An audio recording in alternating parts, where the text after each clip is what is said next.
hello' everyone মোৰ আগৰ ভিডিঅ'ত মই জেঠাইহঁতৰ শাকনি বাৰীখন দেখুৱাইছিলোঁ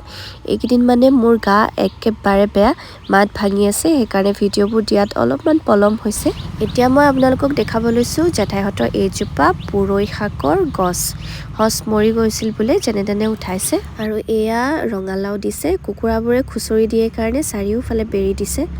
জেঠাইহঁতৰ নতুনকৈ ঘৰ বনাই আছে ঘৰটোৰ পিয়ালিটো দীঘল বেঙেনা ৰুই থৈছে আৰু এইটো জেঠাইহঁতৰ ভঁৰালটো এইখিনি বেঙেনাৰ গছ দুই এটা কৰবাত এতিয়াও লাগি আছে আৰু ফুলিও আছে লাগিবকে আৰু ইয়াৰ নতুন ঘৰটোৰ বাৰান্দাতে নবৌয়ে তাত এখন লগাই থৈছে গামোচা লগাইছে গোটেই ঘৰটোৰ পিয়ালিতে আচলতে বেঙেনাৰ গছ লগাই থৈছে দুই এটা বেঙেনা লাগিও আছে আৰু এজোপা অমিতা আৰু এয়া হাঁহৰ গঁৰাল নবৌয়ে অলপ আগতে হাঁহক দানা দি থৈ গৈছে আৰু এয়া হৈছে ঢেকিহাল এনেকুৱা এটা ঢেকি থাকিলে আৰু মানুহকনো কি লাগে আজিকালি প্ৰায় নাইকিয়া হৈ গৈছে বুলি ক'ব পাৰি বহুত কম মানুহৰ ঘৰতহে দেখিবলৈ পাওঁ